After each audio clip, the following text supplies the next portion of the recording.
No más Nos mains sont levées, tu es assis. Nos mains sont levées et ton main sont en bas. On a dit, les mains sont levées. Tu es le Père de tout. De tout. De tout. Ceux qui ceux qui croient véritablement en son nom, Seigneur. Aïe, aïe, aïe, aïe. Père éternel, moi, ce matin, oublie ton enfant. Toi qui as écrit mon nom et le nom de chacun de mes frères et sœurs avec ton sang. On croit en ton nom véritablement ce matin. Je veux croire en ton nom. Nos mains sont levées. Nos mains sont levées. Qu'attends-tu de lever tes mains au Père de l'éternel? Qu'attends-tu de lever ta bouche et dis Seigneur, nous sommes là pour te célébrer de notre mission. Alors, proclame-le. Je ne veux pas te dire chanter, mais déclare-le.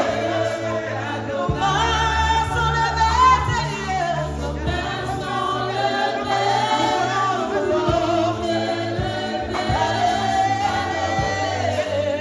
Te célébrer, papa. Te célébrer.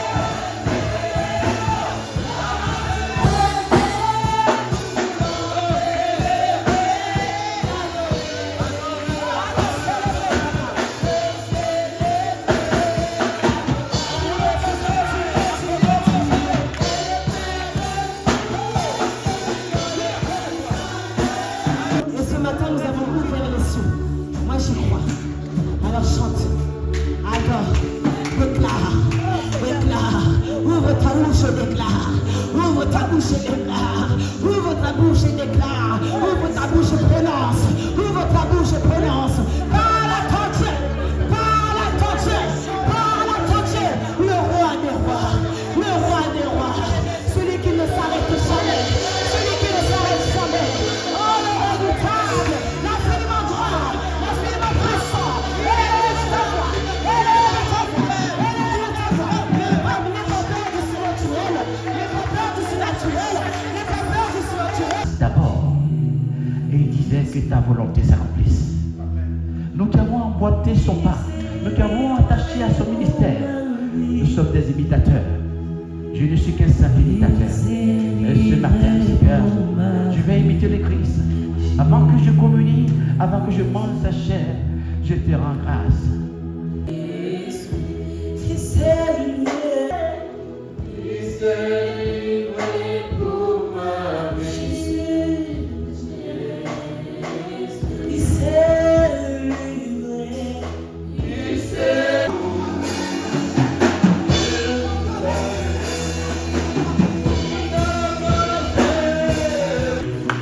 Saisis cette parole qui a proclamé. Pendant que je prie avec toi et que j'adore maintenant l'esprit, Dieu est en train de décanter une situation.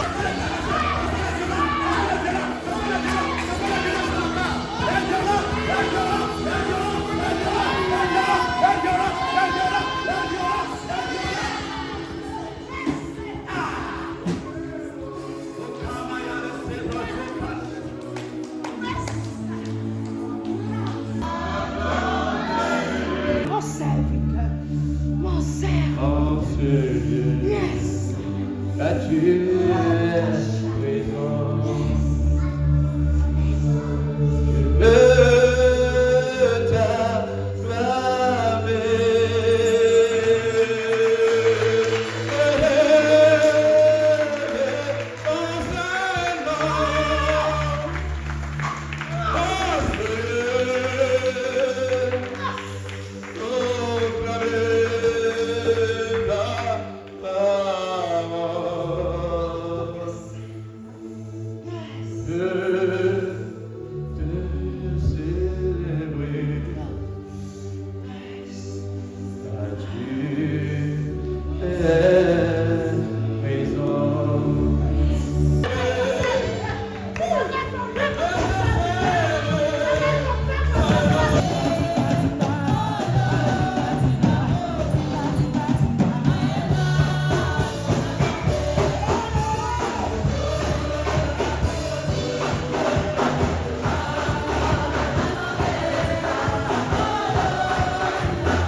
vraiment témoigner.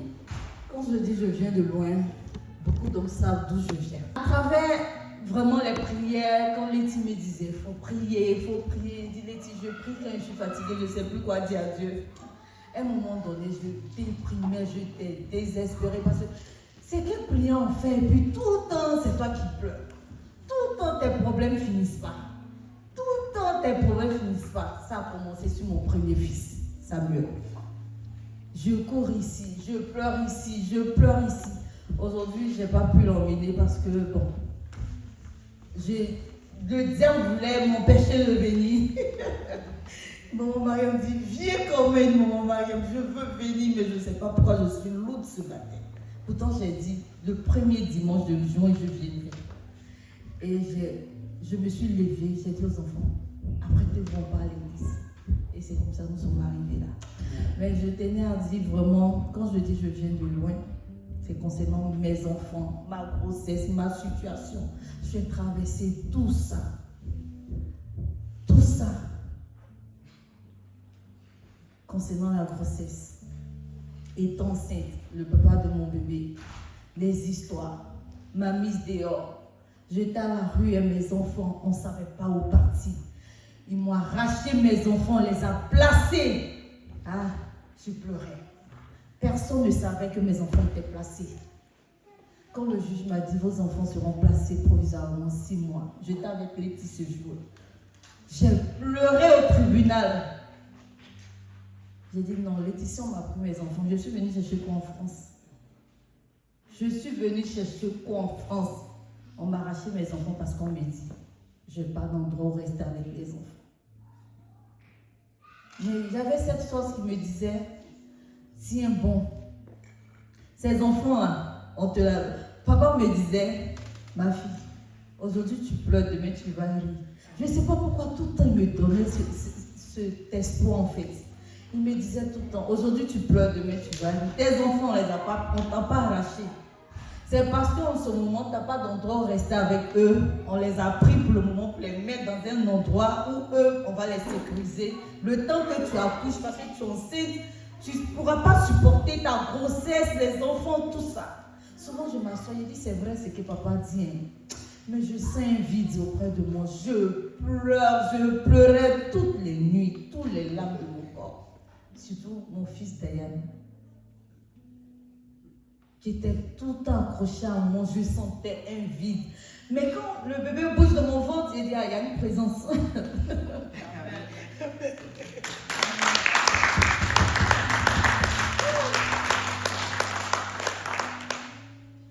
Ça a commencé où Moya était dans le foyer en question. Il y avait des soucis, des soucis. Diane était dans une famille d'accueil. Franchement, je n'étais pas bien pendant ce temps, mais je venais quand même à l'église. Beaucoup d'hommes ne savaient pas ce que je traversais quand j'étais assise là. D'autres me demandaient, hey, tes enfants, j'ai dit, ils vont bien, ils sont là, ils sont chez tel ou tel. Le jour, ils sont contents, on m'emmène mes enfants le week-end, je les envoie à l'église. Arrivé un moment, ils disent, non, tu ne vois plus tes enfants, on ne te donne plus tes enfants. J'ai dit, Seigneur, pourquoi tout ça? Je pleure. Je pleurais, oh, je pleurais. Tous les larmes de mon corps, je pleurais. Mais quand je sors, j'avais toujours la tête haute. Quand on me voit, personne n'a su ce que je traversais. Personne. Personne ne savait. Sauf Letty, Mariam, les gens de l'église, voilà. Les moments de l'église qui savaient plus ou moins ce que je traversais. Mais papa me disait tout le temps, ça va aller, ça va aller. À la dernière minute, papa même m'a dit, bon, voilà ce qu'on va faire. On va prendre une maison pour leur montrer que ta maison, pour qu'on te donne tes enfants. On a couru ici, on a fait tout. Tout ce que j'ai pu faire, fléchir, j'ai prié. Jusqu'à ce qu'on me dise, même ta grossesse même m'a attaqué, vous allez, toi et ton enfant, vous risquez de partir. J'ai dit, mais c'est quoi tout ça? Ah Seigneur, c'était trop dur. Très, très dur, très dur. J'étais couchée un jour où Dieu va opérer ce miracle. Letty m'appelle. Elle me dit, Stéphanie, la puissance. J'étais couchée, je l'écoutais, j'ai dit oui. Elle dit, ah, J'ai vu Diane sur les réseaux sociaux. J'ai dit, tu dis quoi? Elle dit, j'ai vu Diane sur les réseaux sociaux, qu'il est parti dans une émission. Mais elle ne savait pas que j'avais mal, hein? Mais je jouais le jeu, elle dit, ah bon? Elle dit, ah oui, je vois, oui. C'est moi, je leur ai dit, tout ça, je mentais, mais ça fait mal. En même temps, je lui ai dit, emmène la vidéo, je vais voir. Oh, je ne savais pas. Mais je lui ai dit, emmène la vidéo, je vais voir. Quand j'ai vu la vidéo, les commentaires sur les réseaux sociaux, j'avais mal. J'ai dit, mais vous m'avez arraché mes enfants là. C'est de les exposer ou c'est de les protéger en fait? J'avais tellement mal. Je ne sais pas quelle force Dieu m'a donnée. Je suis partie voir les gens de ceux qui m'ont arraché mes enfants. Je suis partie là-bas. J'ai dit, vous m'avez pris mes enfants. Aujourd'hui, il y a la situation de ma fille Moya. Ça fait 3 collèges. Vous m'avez dit que vous les avez pris pour 6 mois. Mais ça fait 3 collèges, ma fille fait en 5 mois. Parce qu'elle n'est pas bien par rapport au placement. Ma fille est exposée, je ne sais pas. Souvent, vous-même m'emmenez message. Elle a fugué. Je ne sais pas où ma fille se trouve. En 5 mois, ma fille a fait 3 collèges. Vous avez gâté son année. Il faut voir, ma fille a fait piercing, percé nez, percé oreille, teinture dans cheveux. J'ai dit, mais c'est quoi tout ça? Je rien mouillé.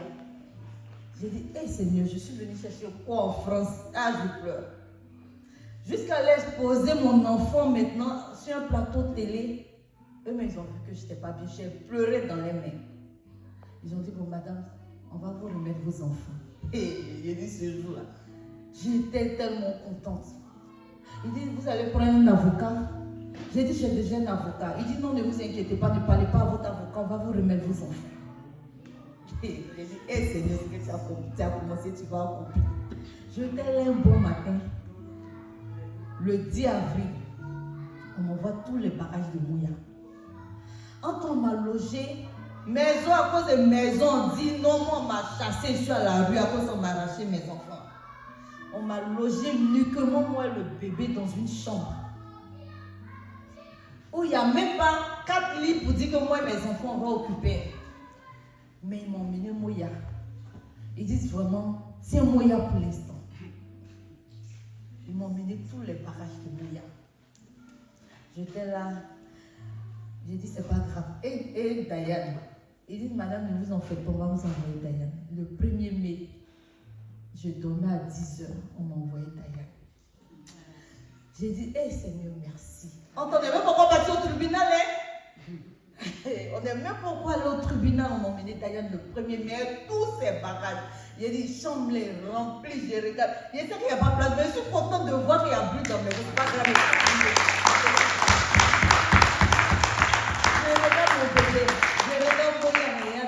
Je suis contente jusqu'à, je ne sais pas quoi faire. Il dit, Seigneur, de la manière dont tu m'as emmené mes enfants là, et on n'est pas encore au tribunal là. J'espère que ce n'est pas une mauvaise face, ils sont en train de me faire. Je suis là, je demeurais quand même en prière. Le 20 mai, j'ai appelé Letty, dit, allez, tu es en tribunal le 20 mai, j'ai appelé mon Mariam, j'ai appelé mon Blandine. Elle dit, c'est pas, on va prier. J'ai dit, d'accord. Le 20 mai, quand je suis arrivée au tribunal, avec mes 2 enfants, mon avocate était là. Il y a une dame de C2 qui était l'intermédiaire, nous et le tribunal, qui était sévère, méchante. Mais ce jour-là, c'est elle-même qui parlait à le juge.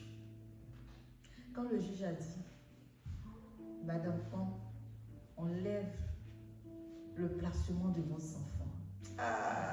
Je ne savais pas où rentrer ce jour-là. Eux-mêmes, ils me disent, on va trouver une maison pour toi. Alléluia! On va t'aider à avoir tes papiers administratifs.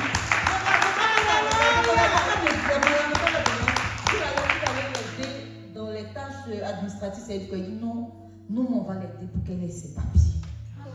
J'ai dit, gloire à Dieu. J'étais contente, les enfants dans la salle.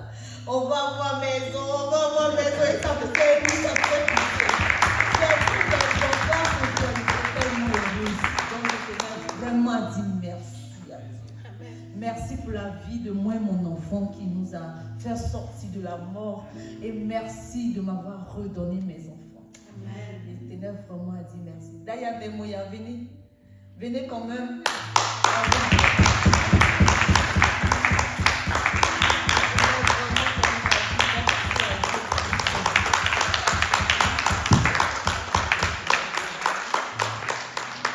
Venez m'embrasser. Même si je ne veux pas pleurer.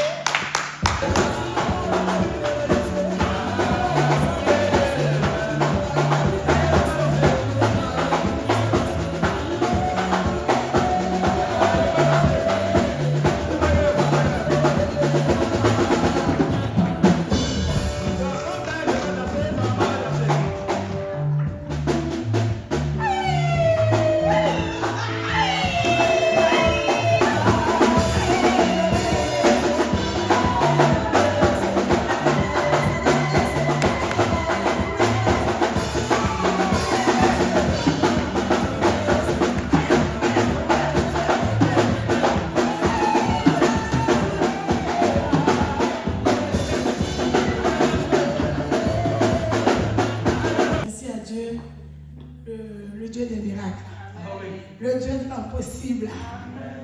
Quand tu invoques son nom, il agit toujours. Ça fait 3 ans, je faisais les dons de ma fille, l'autodanser, ça coûte très très cher. Et comme l'année dernière, je n'ai pas payé la mutuelle, ça s'est accumulé, je devais un dernier mois et tout. Et là, c'était le dernier contrôle. Et je revois un mail, un mois avant, je dois 410 €. Je dis, hey, 410 € là, il a enlevé ça. Et je n'ai pas checké, vous dites, il faut reporter, il faut payer tout de suite. Je dis, c'est pas grave. Donc le rendez-vous arrive. Et j'ai dit, Seigneur, toi-même tu vois compte là. Là, je n'ai pas payé 410 €, je n'ai pas de checké. Donc je suis arrivé là. J'arrive et je commence à rigoler avec la dame d'accueil. J'ai dit, ah, j'espère que je ne vous dois pas. Alors que moi, je sais que je dois 410 €. J'ai dit, j'espère que je ne vous dois pas. Elle dit, attendez, je regarde. Elle dit, vous devez 410 €. J'ai dit, ah bon? Et je vous envoie, j'ai dit, ah bon? Ah. J'ai dit, ah, ça, vous prenez ma fille en otage, je prends parce que je n'ai pas checké. Et là, je ne peux pas payer 410 €. Elle dit, mais allez-y, faites le rendez-vous, on verra. J'ai dit, ok, donc je vais, on fait le contrôle de la petite, je ressors. Elle me dit, bon, je vous ai arrangé. J'ai dit, comment ça vous m'avez arrangé? Moi, je m'attendais à peut-être 20 €, 40 € l'enlever. Elle me dit, j'ai fait un truc, mais vous inquiétez pas, j'ai bien réduit et puis vous allez recevoir de l'argent encore. J'ai dit, ah bon? De 410 €. Elle m'a dit, madame, il faut payer 180 €. Et je me suis arrangé pour que la mutuelle vous donne encore de l'argent. Donc, au lieu de 410 € là, j'ai payé 180 €. Il dit, c'est 180 €, je peux payer. Donc, je voulais dire merci à Dieu. Parce que lui qui connaissait ma situation, il savait que je n'avais pas 410 €. Mais il a fait de sorte que les portes puissent s'ouvrir pour que je puisse ne pas me trouver dans une situation compliquée. Comme on dit, il n'y a pas de petit témoignage. Tout ce que Dieu fait, avec même le souffle de vie, nous devons rendre grâce à Dieu. Nous devons dire merci au Seigneur. Et je voulais bénir son nom pour ce qu'il fait dans ma vie. Et je dis merci encore à Dieu pour cela. Soyez bénis. Le thème de ce matin, touche ma bouche pour que je parle. Amen. Touche ma bouche pour que je parle. Amen. Amen. Amen. J'aimerais que les servantes de feu puissent se disposer. La parole de l'Éternel me fut adressée en ces mots. Avant que je t'ai formé. Avant que quoi? Je t'ai formé. Avant que je t'ai formé. Dans le ventre de ta mère. Dans le ventre de ta mère. Je te connais. Qui parle?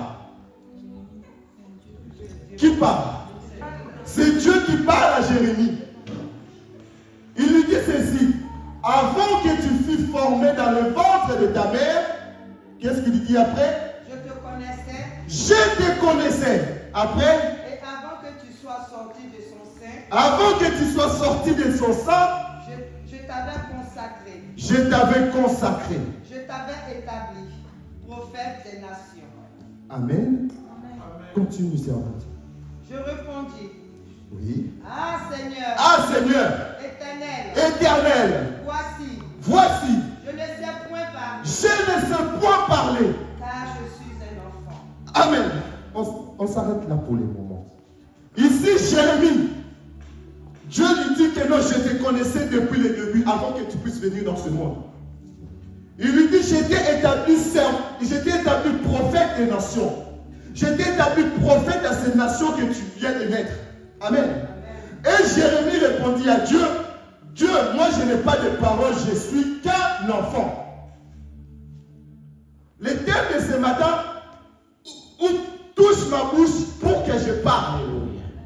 Touche ma bouche pour que je parle. Bien aimé, quand nous naissons dans ce monde, nous sommes tous prophètes d'une nation.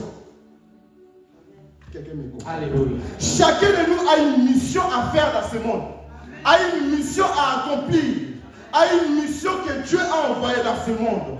Toute personne qui vient d'une femme a une mission. Quand Dieu t'envoie dans ce monde, il a une mission qu'il va te donner. Et dans cette mission, lui-même te donnera des paroles. Continue, servante. Qu'est-ce qu'il dit après? Verset 7. Et l'Éternel me dit, ne dis pas, je suis un enfant. Ne dis pas que je suis un enfant. Car tu iras vers tous ceux auprès de qui je t'enverrai. Car tu iras vers tous ceux auprès de qui je te dirai. Voilà, continue. Et tu diras tout ce que je t'en donnerai. Alléluia. Ne les crains point.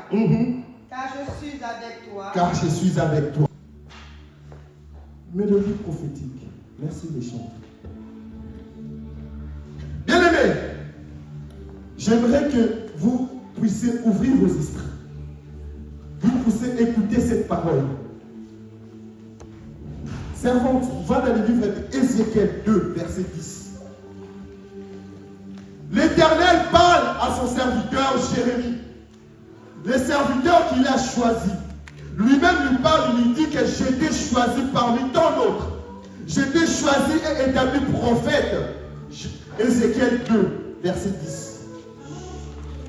J'étais établi prophète dans cette nation.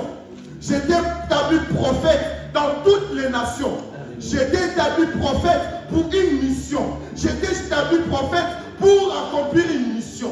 Lorsque je viens de te dire tout de suite là, l'Éternel, quand il t'envoie dans ce monde, c'est pour une mission. C'est pour que tu accomplisses sa volonté. C'est pour que tu accomplisses ce que lui, il te dira. Bien aimé, Jérémie, inconscient qu'il est, inconscient qu'il est, il dit à Dieu, moi je n'ai pas de parole à parler. Je n'ai rien à dire à ce peuple que tu as mis devant moi. Je n'ai rien à dire aux gens, aux nations que tu as envoyées devant moi. Et je suis un enfant. Sachez une chose, quand tu viens dans ce monde, Dieu ne te considère plus comme un enfant. Ils n'ont pas compris. Dieu ne te considère plus comme un enfant. Lorsque Dieu t'a mis une mission, il t'a donné une mission, il te trouve déjà adulte pour accomplir cette mission. Lui-même va te donner des paroles à dire au peuple, à dire aux gens qui t'ont envoyé en mission. Pourquoi te considère-t-il encore enfant, tandis que lui te considère plus grand? Touche ma bouche pour que je parle. Que dit Ézéchiel? Ézéchiel, chapitre 2, verset 10. Oui. Il le déploya devant moi. Oui. Et il était écrit en dedans oui. et en dehors. Oui. Des lamentations, des oui. plaintes et des gémissements oui. qui étaient écrits. Il était écrit. Qu'est-ce qui... Continue. Après, je vais dans le chapitre. Oui. Il me dit, Fils de l'homme, mange ce que tu trouves.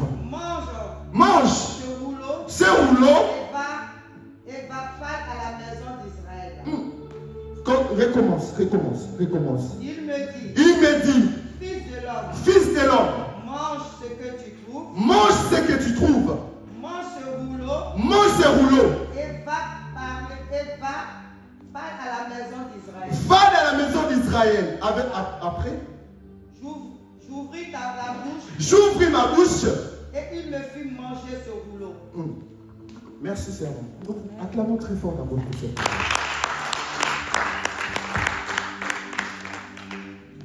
Avant-hier, lorsque j'ai médité, l'Éternel m'a mis une pensée. Il m'a dit ceci, un peuple dans la chair s'est fait envahir. Je ne comprenais pas. Un peuple dans la chair s'est fait envahir.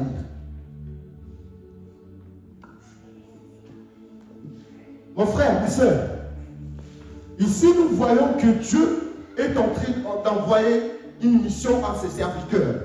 Il est en train d'établir ses serviteurs pour une mission quelconque. C'est pour sauver Israël. Eux, ils n'avaient rien à dire à Dieu. Ils n'avaient rien à dire au peuple. Parce qu'ils envoient dans une mission suicide. Amen. Ils leur envoient dans une mission suicide. Dans une mission où ils peuvent trouver la mort. Dans une mission où ils peuvent trouver les étrangers. Dans une mission où ils peuvent trouver des gens qui vont les oppresser. Et en eux, ils n'avaient rien à dire au peuple. Ils n'avaient rien à dire au peuple.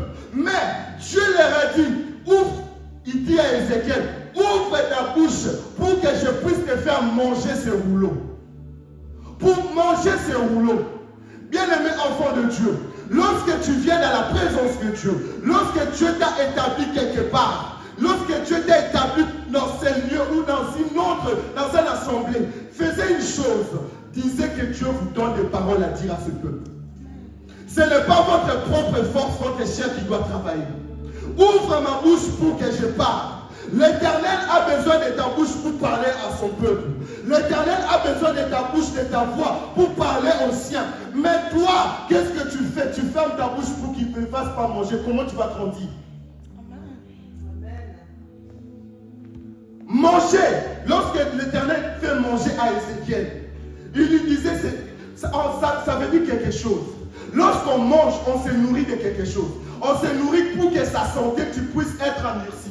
On se nourrit pour que tu puisses être en bonne santé. On se nourrit pour que tu puisses avoir la force pour affronter quelque chose. Et on se nourrit pour que tu puisses avoir de l'énergie. Alors, Dieu, quand il te nourrit de quelque chose, c'est parce que cette mission est trop grande. La mission qui t'envoie, elle est trop grande. La mission qui t'envoie, elle est trop grande que tu, par ta propre énergie, tu ne pourras jamais y arriver. C'est pour cela qu'il te fait manger. Il te fait manger des paroles. Il te fait manger quelque chose pour que tu puisses aller dans la mission. Où Dieu utilise les gens qui sont disposés à être utilisés. Nous sommes dans un ministère où Dieu fait accomplir et tend sa main sur ses enfants. Oui, si tu n'es pas disposé, à venir dans l'assemblée pour attendre la bénédiction, pour que Dieu te mette des paroles dans ta bouche, tout ce que tu parleras, ça sera ta chair. Dieu aime utiliser des gens qui reconnaissent qu'ils sont encore enfants pour les faire grandir. Jérémie, il savait reconnaître qu'il n'avait rien à dire au peuple. Il savait reconnaître qu'il est vide à l'intérieur de lui. Mais c'est Dieu qui nous rassure qu'il n'est pas vide. Mais pourquoi toi, Dieu t'appelle, tu dis Dieu, je suis déjà accompli. Tu dis Dieu, moi la formation que j'ai déjà accompli. Je suis déjà accompli. Tout est accompli en moi. Qui t'a dit ça? Tant que lui-même Dieu ne t'a pas confirmé que tu es accompli, qui t'a dit que tu es accompli? Qui t'a dit que lorsque tu parles, c'est lui qui te parle si lui-même ne t'a pas confirmé? Je parle à quelqu'un ce matin. Oui, mes frères et sœurs, lorsqu'on vient dans la présence de Dieu, Dieu regarde, sonde le cœur de chacun.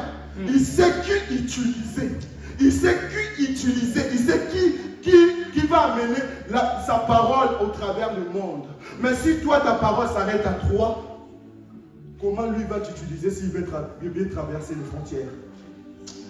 Ah, ils n'ont pas compris. Ils n'ont pas compris. Pierre, on va aller dans le Nouveau Testament. Jésus, il a dit aux disciples, allez, traversez. Et il les rejoignait à marche. Il marchait sur l'eau. Amen. Il marchait sur l'eau. Lorsqu'il marchait sur l'eau, les disciples ont eu la frayeur de leur vie. Ils ont vu quelqu'un marcher sur l'eau. Pierre, disons que, Seigneur, si c'est vraiment toi, permets-moi de te rejoindre. Si c'est vraiment toi, permets-moi de te rejoindre. Jésus lui dit, viens. Quelqu'un m'attend ce matin, je veux que tout le peuple soit concentré. Jésus lui dit, viens. Le viens de Jésus, c'est-à-dire une autorisation pour venir lui rejoindre. Jésus, quand il te dit, viens, parce qu'il sait, il a peut-être mis des capacités en toi pour venir. Pierre sortit de son bâton, pas. Deuxième pas, il a eu peur parce qu'il voyait la tempête, il voyait des vagues et il a coulé. Bien aimé, quand Pierre s'est habitué à plonger sous l'eau, Pierre était habitué à plonger sous l'eau. Lorsqu'on est pêcheur, lorsqu'on pêche, on apprend à nager et à pêcher. On n'apprend pas à marcher sur l'eau. Je parle aux gens d'esprit ouvert. Si Pierre avait appris toute son enfance à nager et à pêcher, il n'avait jamais appris à marcher sur l'eau. Lorsque marcher sur l'eau est arrivé, c'était une nouvelle expérience pour lui. C'était une nouvelle expérience, c'était une expérience surnaturelle. Donc, dans ce lieu, quand il vient dans la présence de Dieu, vient dans une dimension surnaturelle. Ne reste pas dans ta chair. Ne reste pas dans ta chair. Lorsque tu viens dans la présence de Dieu, viens dans une dimension où que tu vas rencontrer Jésus. Jésus te dira, viens. Beaucoup des enfants de Dieu viennent parce qu'ils ont vu la nourriture.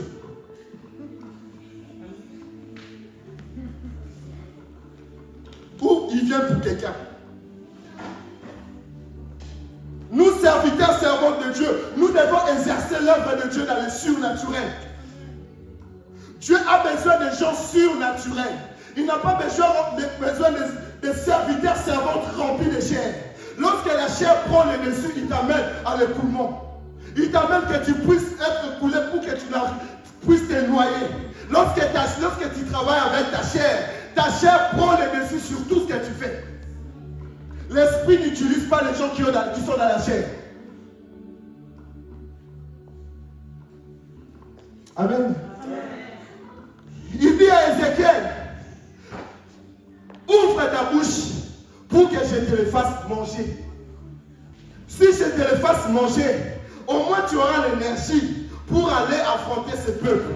Pour aller leur dire ce que moi je te dirai. Pour aller leur dire ce que moi je te dirai. Bien-aimé, lorsque Dieu veut t'utiliser, il met une connexion en toi. Mais lorsque là, partout où tu seras, partout où tu iras, lui-même va te dire ce que lui te dira. Beaucoup des enfants de Dieu, il y a beaucoup d'interférences dans leur mission. Dans votre mission, il y a beaucoup d'interférences. Pourquoi? Parce que vous n'êtes pas connectés. Il y a beaucoup d'interférences, c'est pour cela que vous vous noyez tout le temps. Il y a beaucoup d'interférences, c'est pour cela que vous tombez tout le temps. Il y a beaucoup d'interférences, c'est pour cela que l'Esprit de Dieu ne vous utilise pas complètement. Il y a beaucoup d'interférences, c'est pour cela que vous n'arrivez à rien. C'est pour cela que dans vos familles, il y a toujours des problèmes. C'est pour cela que dans vos vies, il y a toujours des problèmes. Vous n'êtes pas connectés entièrement. Il y a toujours des interférences. Il faut revoir ta vie. Il faut que nous puissions revoyer nos vies, chacun de nous. C'est le moment où Dieu veut nous utiliser.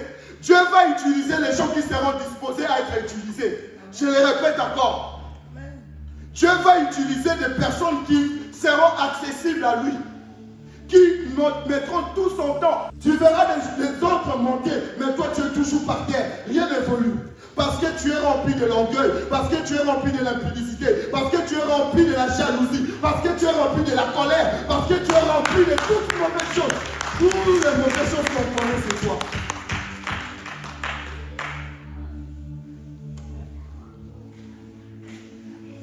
Le mercredi, lorsque le messager donnait, le message,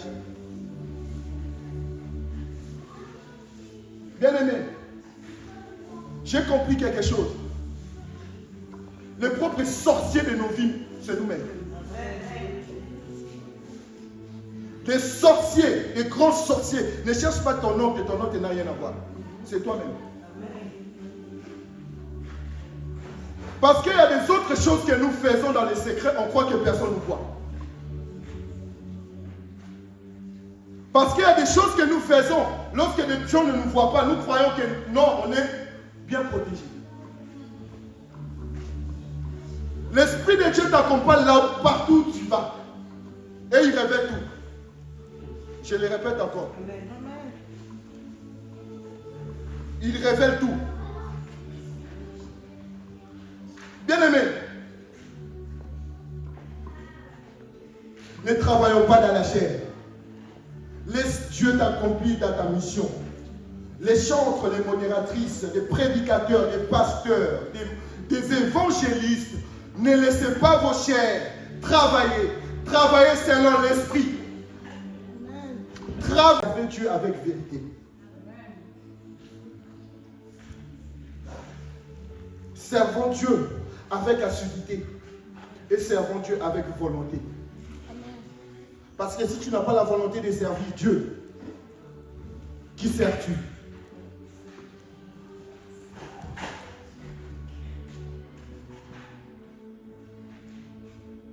Ça va les servantes, vous allez bien? Vous allez bien? Ça va?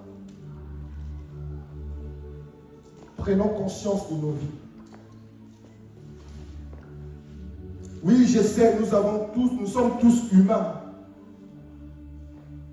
C'est la phrase préférée des gens qui ne veulent pas servir. Quand on est humain, on fait des sacrifices pour tuer son humanité. Quand on est humain, tu fais des sacrifices pour tuer ton humanité.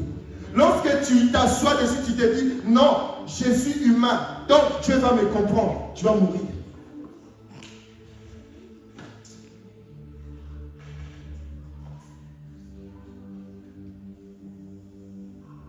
Oui.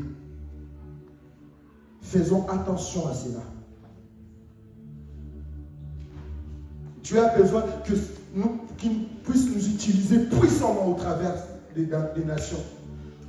Mais ce qui nous bloque, nous n'ouvrons pas assez grand nos bouches pour qu'il nous nourrisse. Nous n'acceptons pas qu'il nous donne des paroles. Nous utilisons nos connaissances pour diriger le peuple, pour parler au peuple, pour chanter, pour adorer, pour exhorter. Nous utilisons nos sagesses.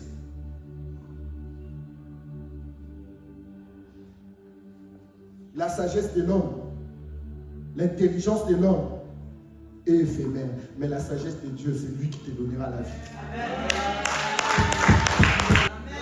L'orgueil fait boucher tes oreilles spirituelles. L'orgueil fait boucher tes yeux spirituels.